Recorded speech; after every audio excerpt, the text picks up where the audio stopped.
play.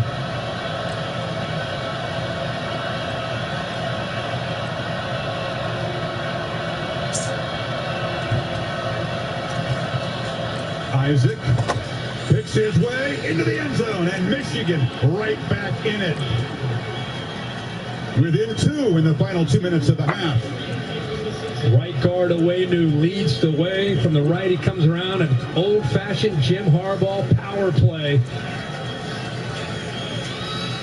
Well, these tight ends also coming off the ball, pushing people around. McCune, 84. Wait till you see his block, Chris. The booze again for Nordine, who missed that PAT and broke that string of 301 consecutive PATs made by the Maize and Blue. They don't go for the 2-pointer and the tie. As the kicker hears it again.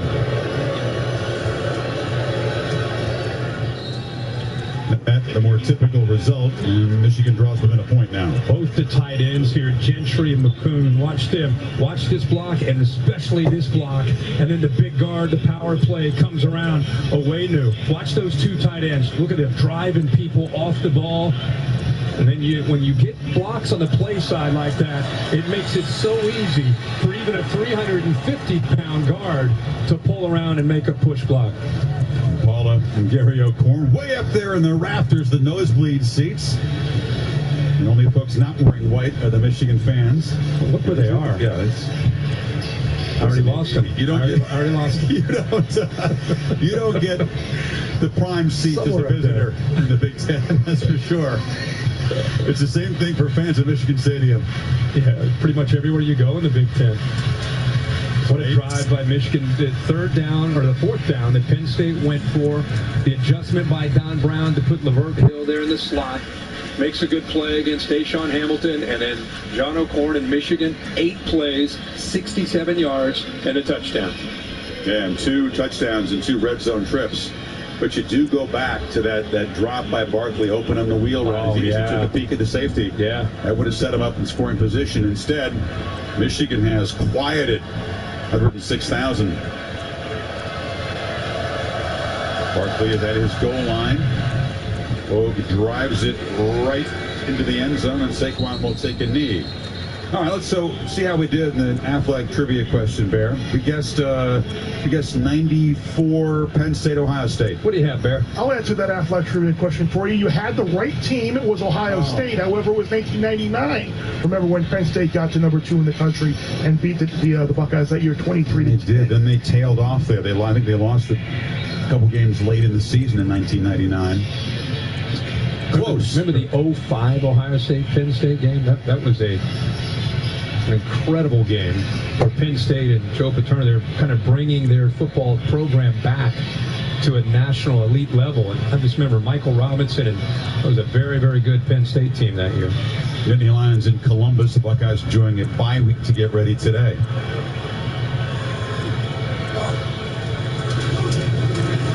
Troy on first down, a long throw over the head of Deshaun Hamilton as we go back to Cassidy. Dr. Pepper Championship Drive update. Number 11 USC at number 13 Notre Dame, and Brandon Wimbush with a few stutter steps here and takes off 24 yards to the 10, and this would lead to a rushing touchdown for him. One of 3 scores so far for Wimbush. The Irish have outrushed USC 176-7. It's 28-0 Notre Dame. Back to you guys. Only loss for Notre Dame. 1 point to Georgia. They beat Michigan State. They still host NC State next week. Some big games for the Irish coming up. 2nd and 10. Completion to Johnson. Stiff arm, fighting, and does get first down yardage across the 35 against Hill. Hey, they are taking the Trojans to the woodshed there in South Bend. 28-0. Yeah, they will. If they hold on to a lead like that, you got to believe that the committee in a few weeks and others who are voting are going to definitely be paying attention to Notre Dame. Kind of a forgotten team up to this point, kind of on the back burner. Not after tonight. Challenging schedule and a visit to Miami coming up in November. That's right. Canes remaining undefeated with a win over Syracuse and today. Stanford still out there waiting for them. So they've got a lot of heavyweight opponents to help their cause if they keep winning. Minute 34 before halftime. 3 timeouts for Penn State. And another downfield shot. Hamilton working one-on-one. Makes a catch. Tremendous job. Beat Josh McCellis, and Penn State is set up what Joe Moorhead is saying. If Deshaun Hamilton is covered by Kennel or Metellus, we're going after that matchup. Great throw again by McSorley. Throws a deep ball so well. We saw it last year so often. We haven't seen it as much this year, but Michigan's man-to-man coverage, tight press man is providing him opportunities. They drop it in the garbage can in that game. He hit that 36 yards, and now Barkley on a handoff scoots for about 8. Really, you're right, really makes that throw exceptionally well. Oh, he really does. And how about the move there? You just appreciate little things like this. Barkley, this is Devin Bush. Just a shimmy, shake, and gets around him. You're going to have to get retaped there at halftime for Devin Bush. A lot of talented defenders look pretty foolish. You're right. Bush, one of the most athletic guys in this defense, top tackler. Outmaneuvered on that play. 2nd and 1. Penn State still with the 3 timeouts. Some time not an issue. Option into the boundary. Barkley pinned in and dropped for a loss by Mike McCray. And now it looks like Penn State will stop the clock for a timeout here. What enjoyable game here. The electric atmosphere. First drive, Penn State with a Barkley 69-yard touchdown run on a wrinkle. They score again with Barkley. The second possession, Michigan just trying to withstand some haymakers, but they got a takeaway and they worked their way back in the game. Like we talked about, I mean, Penn State took advantage of being at home. Huge play by Barkley. Give Michigan a lot of credit because there are a lot of teams that wouldn't have been able to kind of endure that start on the road in this environment. They stuck to their guns. They were conservative with their play calling early, eventually got the big interception because they were relying on their defense to make a play, and that interception really changed just the feel in this stadium and on the field. And all of a sudden they got favorable field position, able to take advantage of it. Running game going a little bit, and John O'Korn settling down, making some plays back here in his home state. But now Penn State trying to answer before halftime. Michigan will get the football to begin the second half, but the Lions trying to stretch the lead. They face a 3rd and 3 here. Now, you know that Michigan's going to put a lot of pressure on that offensive line. They're going to keep you guessing as they try to shoot gaps. It's what Don Brown prides himself on, especially on 3rd down. He told us this week, 3rd down is just kind of its own world for our defense. We take so much pride in what we do. Kind of a game within the game. 18 for 88. That's what opponents were converting 3rd downs against Michigan coming in. Penn State 2 of 4 so far. Yeah, but you're number 1 in the country in 3rd down conversion rate defensively. It's going to keep you in a lot of football games, give you a chance to win a lot of games. They're going to tighten up their man coverage here. I saw Penn State running a play with a kind of a hook and lateral. They practice with Barkley coming out when they throw the ball to Deshaun Hamilton.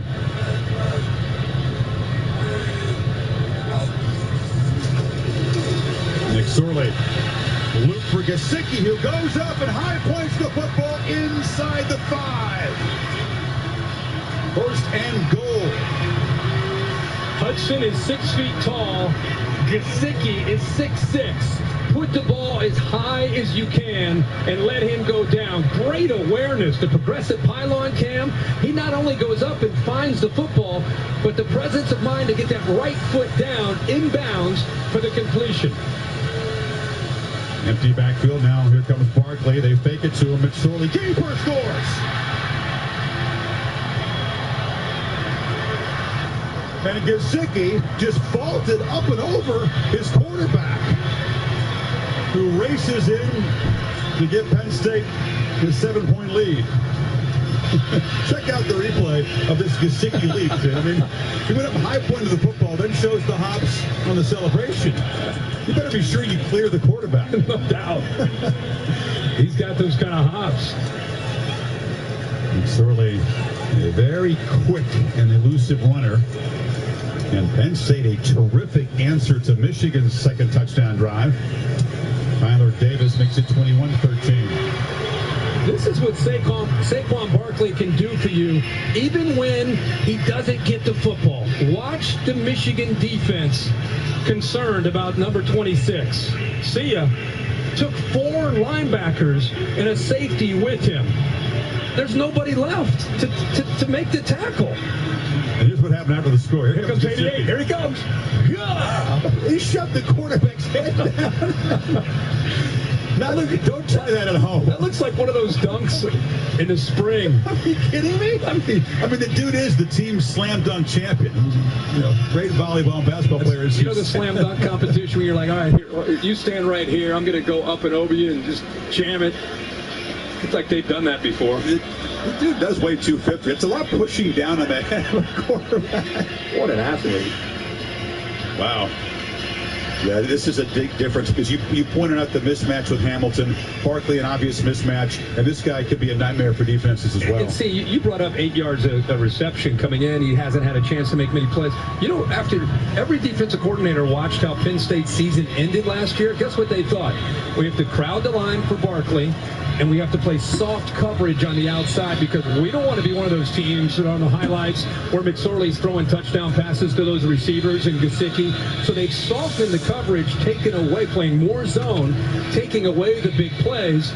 Michigan's not doing that. They're playing a lot of man. And the ball driven deep.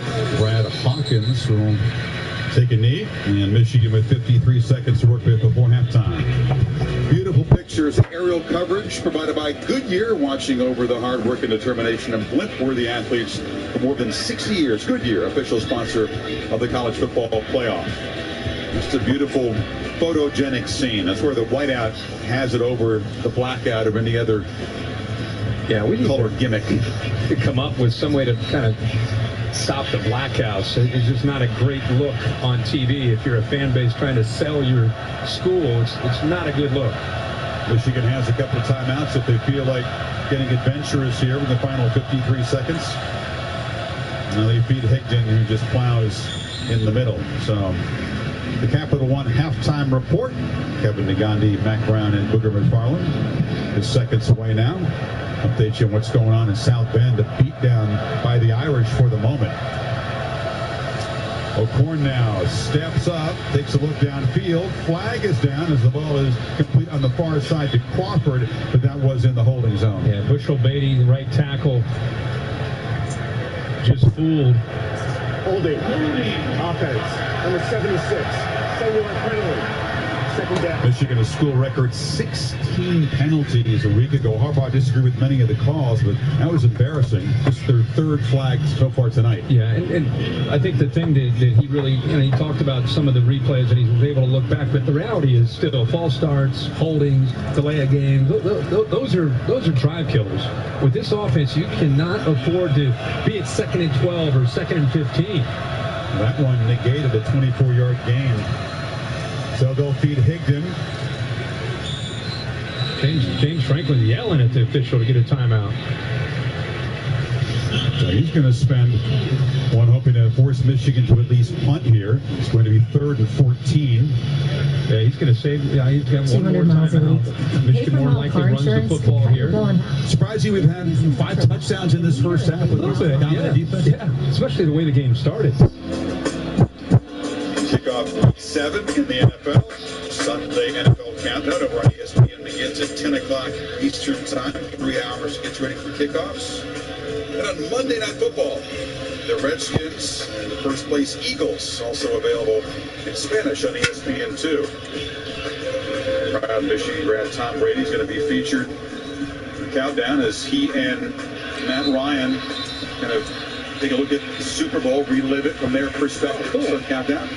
How about the Eagles-Redskins? It's actually a really good Monday night game. Carson Wentz, Kirk Cousins, the way those two guys are playing right now. Especially the Eagles. Yeah. Saquon with 109 yards, a much quieter second quarter after the first quarter. Penn State thinking if you get a stop, spend that final timeout at least, force Michigan to punt the ball. O'Korn flushed, scrambles, and delivers a completion, but far short of the first down and out of bounds, so Penn State can save the timeout with 17 seconds to go. Yeah, I think everybody's thinking the same thing. I think they're going to run the football, make Penn State use that last time out, get a clean punt off, and go in at the half, but instead now Penn State not only forces a punt, but now they've got that one timeout. Who knows what could happen? If Tompkins can create something with the return, perhaps Penn State will be able to take a shot toward the end zone. Having that timeout is absolutely critical. That's just a mental mistake by McHugh to step out of bounds there.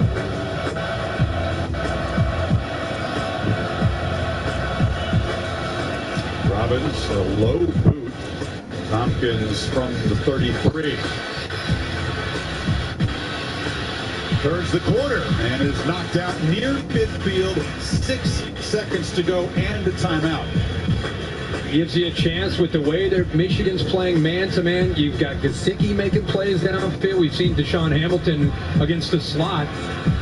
If you loft it downfield, it's probably going to take all 6 seconds. I'm not saying loft it, but I'm saying you can throw a back shoulder fade, or you can somehow find about a 15, 18-yard route here. You pick up, 15 to 20 yards. You can give Tyler Davis a reasonable chance at a field goal, provided you don't use up all 6 seconds. They've had enough. They're happy with the lead. So after all that, kneel down from McSorley. That's some fireworks here at a whiteout night. Penn State jumped to a 14-0 lead. Michigan got back within 1, but a McSorley run stretches to the lead back to 8. BMW, or the Capital One halftime report is coming up. Coke Zero is now Coke Zero Sugar, with great Coke taste. Some people were excited to hear the news, some were skeptical. So we're not going to have the star of the show you're watching come out and say, you'll love it. No special jingle written by this week's hottest pop star. No famous internet celebs who happen to be holding the label just so. Okay, maybe just one little pour shot. The only thing that will make you believe Coke Zero Sugar has great Coke taste is trying it yourself. Ice cold Coke Zero Sugar. Try one today. This is Axe Body Spray. Use it to stay fresh all day. And this is Axe Dry Spray. Use it to stay dry for 48 hours. Why are you touching your armpit? I was just checking to see if it was dry. Don't. That's weird.